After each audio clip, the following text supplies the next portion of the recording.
Ya masih di Morning Zone, masih bersama saya Andri dan juga Om Fahmi. Kita masih membahas soal ini Om ya. Pertamina nih, kasus Iya betul. Pertamina nih yang Pertamax dioplos. Pertalite dioplos jadi Pertamax. Iya, Iya. Pertalite dioplos jadi Pertamax. Nah, Hmm. ini kita sudah Bapak sudah hadir bersama kita narasumber juga nih, Direktur Eksekutif Human Studies Institute atau HSI, Dr. Rasminto. Selamat pagi, Selamat pagi, Dok. Dok. Pagi. Wah, ini luar Gimana biasa kabar ini. semua? Sehat-sehat ya, Dok. Sehat-sehat ya, Dok. Gimana puasa, Dok? Alhamdulillah sehat. Dok, Dok, ini tetap semangat. bagaimana Dok Bagaimana menurut Dok menurut dokter ini dokter ini terkait terkait soal soal kasus ini kasus Dok ya, ini Dok ya, Pertamina ini. Pertamina ini. Sejauh ini ya Sejauh Dok. ini ya, Dok. Ya, terima kasih.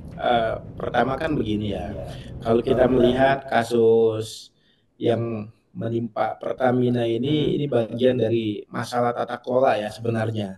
Tata kelola pengadaan crude dan produk kilang di Pertamina yang memang menyeret 3 subholdingnya dari Patra Niaga, KPI dan PIS.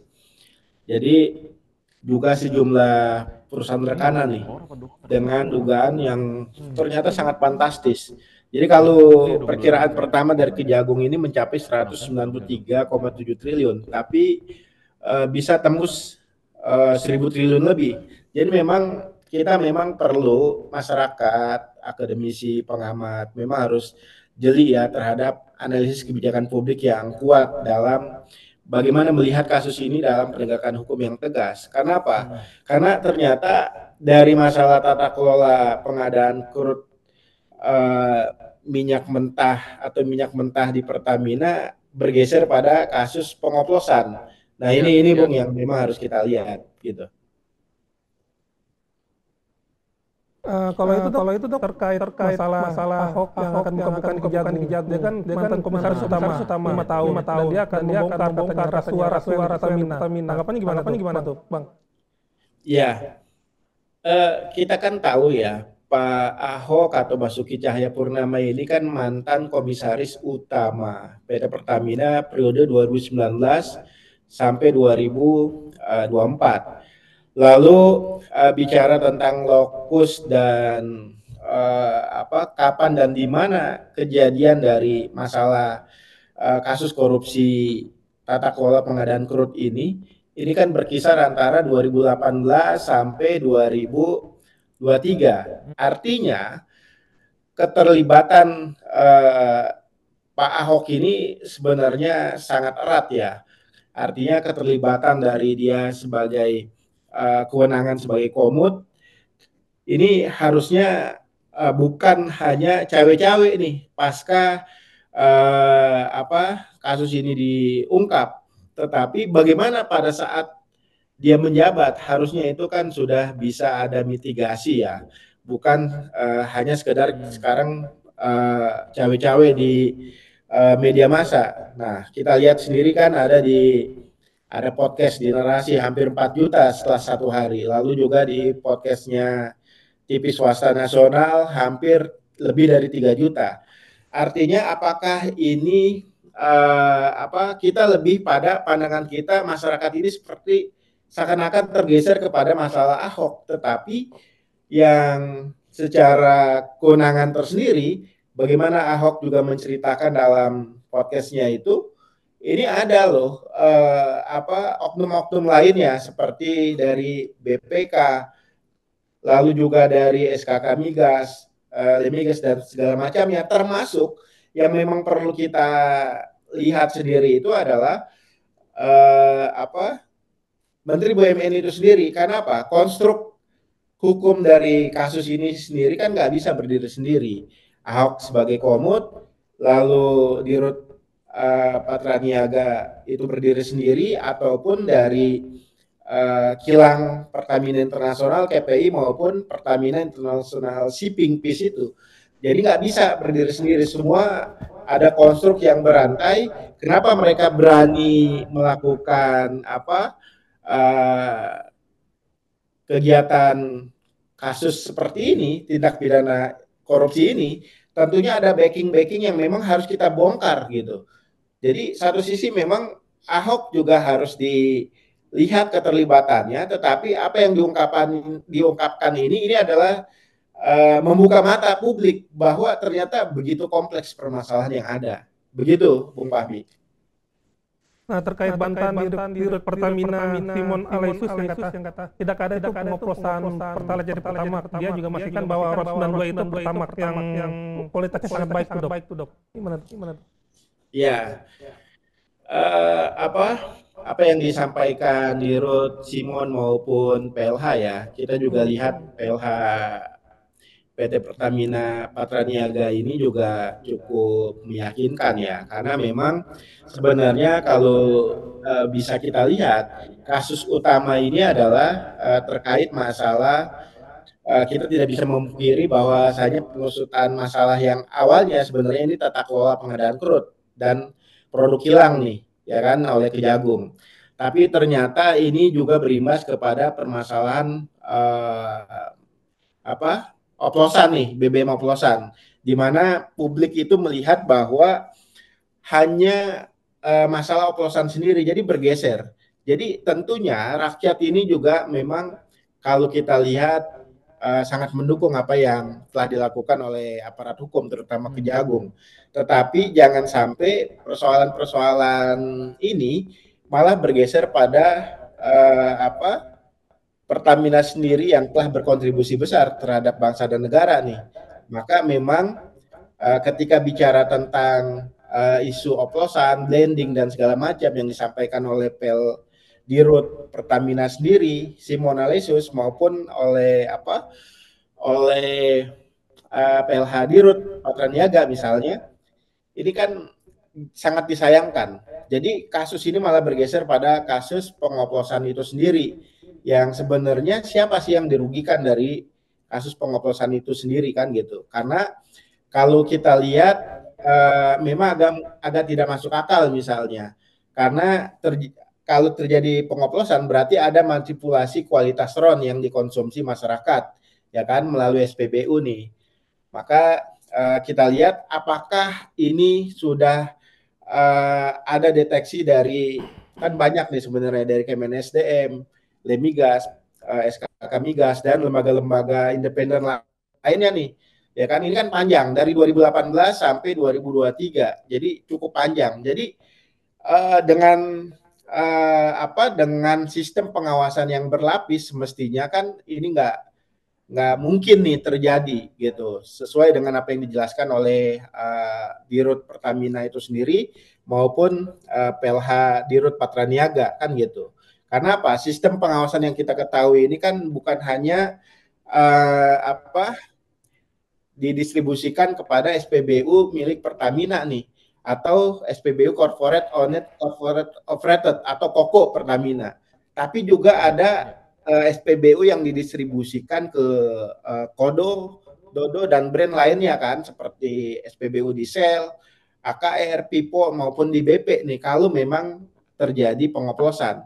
Nah, namun memang ada variabel yang harus diawasi cukup komprehensif, seperti mulai dari kandungan, jenis oktan, kesesuaian volume ukur, hingga dari tata kelola dan sistem safety yang ada di SPBU itu sendiri. Jadi memang sulit sekali dipercaya kalau tidak mengalami screening detection nih istilahnya ya kan, dengan pengawasan yang ada di SPBU dari SPBU Pertamina maupun rekanan yang ada di Pertamina itu sendiri. Jadi sangat mustahil sebenarnya kalau terjadi dari tahun 2018 sampai 2023. Namun juga yang menarik, Bung Fahmi ini, LBH Jakarta misalnya mereka membuat laporan, ya kan, laporan kepada konsumen, apakah ada kerusakan dari adanya pengoplosan dan segala macamnya.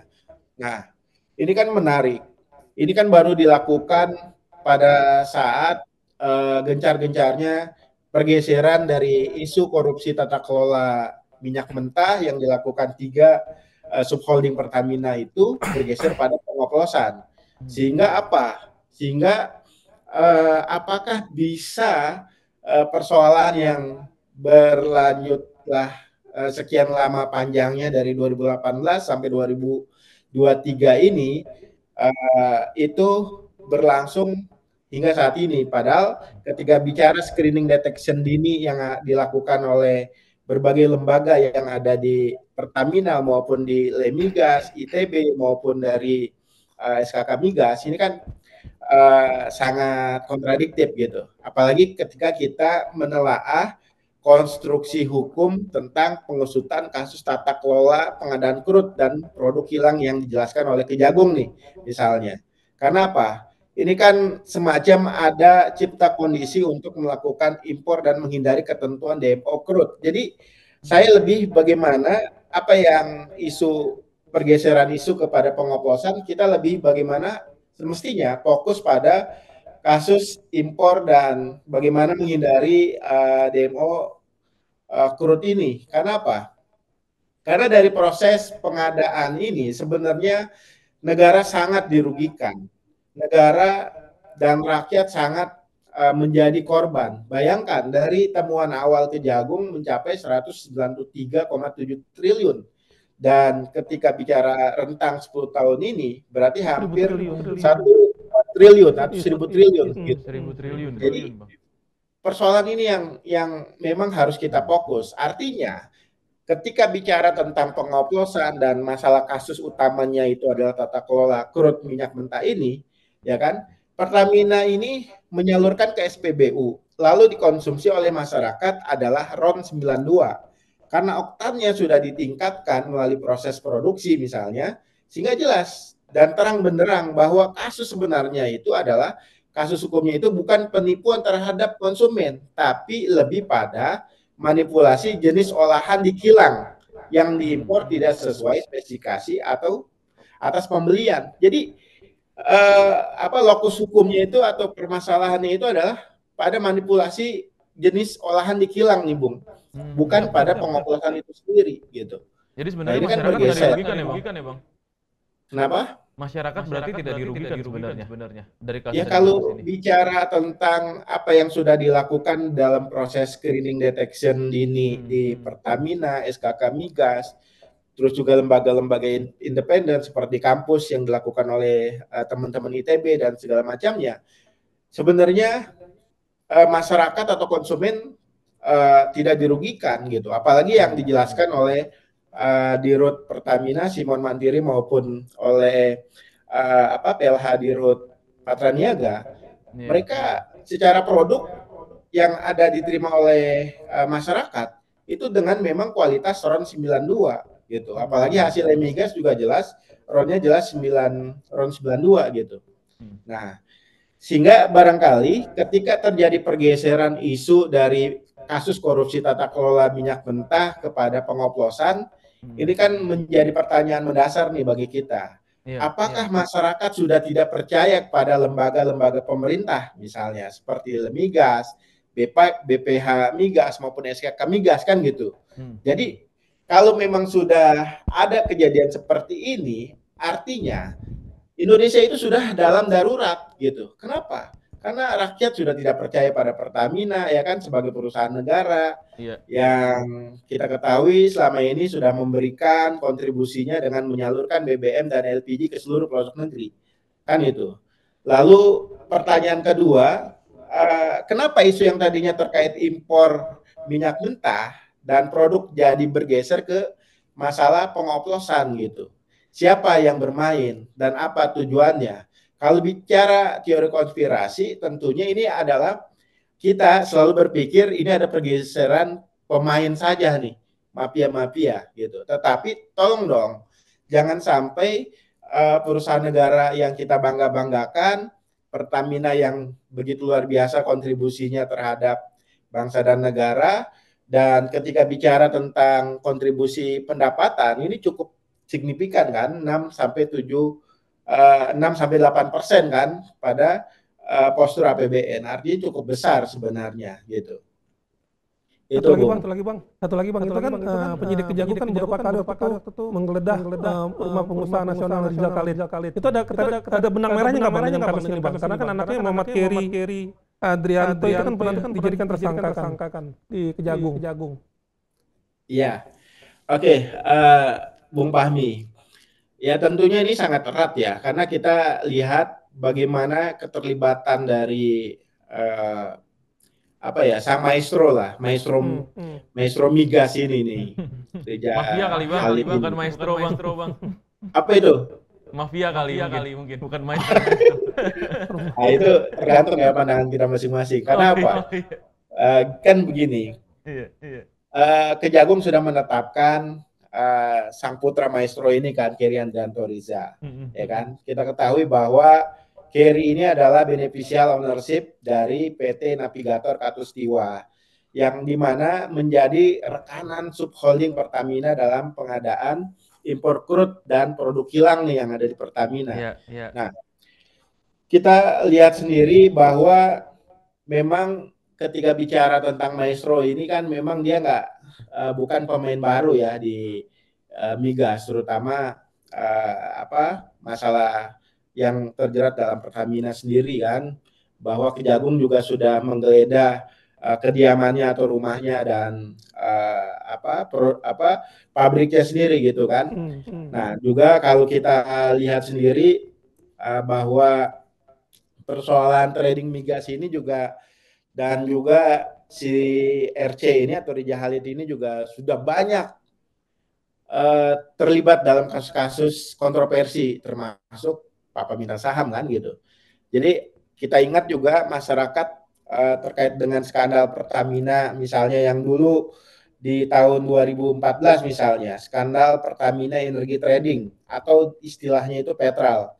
Jadi pada saat dulu awal pemerintahan Presiden Joko Widodo di 2014 lalu kan, Presiden Joko Widodo membentuk tim reformasi tata kelola migas setelah sebulan ya dilantik atau November ya 2014. Namun Petral berhasil dibubarkan. Namun setelah 1 dekade Joko Widodo memimpin Indonesia, tetapi nama Rija Khalid ini sampai kejadian pengungkapan kasus dari Kejagung ini, ternyata nggak lepas juga nama Rija Khalid juga selalu dikaitkan. Dan kita nggak heran bahwa persoalan nama Rija Khalid ini menjadi maestro kan, melegenda di kasus-kasus ataupun di masalah-masalah yang kontroversi. Jadi artinya maestro kontroversi nih Bung, gitu, ya kan? Ya harusnya Kejagung bukan hanya mengusut dari keterlibatan sang putranya Keri Riza ini, tetapi bagaimana Kejagung ini harus tegas, bagaimana juga mengungkap secara terang benderang Rija Khalid terlibat sampai mana gitu. Karena rumah sudah digeledah, ini kan sudah cukup sebenarnya apa yang sudah didapatkan sebagai alat bukti dan keterangan untuk bisa menarik dia ditetapkan sebagai tersangka, harusnya lebih jelas gitu, lebih tegas Kejagung ini. Barangkali itu, Bung. Siap. Oke. Terima kasih Bang atas waktunya. Ini menarik sekali obrolan kita, cuma waktu terbatas nih, tapi nanti kita kan ngobrol-ngobrol lagi ya Bang ya. Terima kasih Bang Dokter. Assalamualaikum. Waalaikumsalam. Wah, ini luar biasa ya. Banyak sekali info, masukan juga ya. Tapi benar tadi itu, jangan sampai persoalan-persoalan itu umpami justru malah mengalihkan dari isu yang sesungguhnya terjadi, yaitu tata kelola migas yang bermasalah. Gitu. Dan ya harapannya mudah-mudahan ini Kejagung bisa membuka ya kasus ini secara terang benderang, sehingga mafia-mafia atau pemain-pemain di migas nih bisa diberantas lah. Udah waktunya lah 2025 kita bersih-bersih lah gitu, dan mudah-mudahan ini ada jalan yang baik sehingga nanti pada akhirnya balik lagi sisi positifnya adalah perusahaan-perusahaan plat merah termasuk Pertamina ya kan akan mendapatkan trust juga dari masyarakat. Sekarang kan kayaknya masyarakat udah kehilangan kepercayaan. Betul Bang Andri. Iya kan? Itunya udah sepi, Pak. SPBU sekarang pada beralih ke SPBU yang lain. Ya kan, yang tadinya rame ngantri. Kemarin 2 hari saya perhatiin sepi juga nih. Waduh, nih hati-hati juga nih kalau misalnya sampai kejadian terus-menerus karena alasan ketidakpercayaan ya, meskipun udah disampaikan bahwa apa yang diberikan kepada masyarakat itu tidak ada perubahan, tetap sama. RON 92 ya, RON 92 round 90 ya round 90 gitu ya. Tetapi ya masalah kepercayaan ini ya agak sulit ya. Masyarakat itu kalau udah sekali mempertanyakan sesuatu terus kemudian tidak terungkap, tidak terjawab, nah akhirnya kan jadi kayak, oh jadi begini nih gitu. Menambah gaduh aja iya, di menambah media gaduh, sosial itu kan. Menambah gaduh dan akhirnya ya merusak kepercayaan yang sudah dibangun lama. Ya kita nunggu Ahok aja Om, gebrakannya Om. Iya mudah-mudahan benar-benar mau ngomong ya. Iya kan.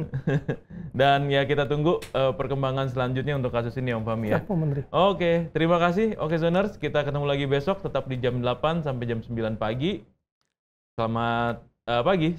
Assalamualaikum warahmatullahi wabarakatuh.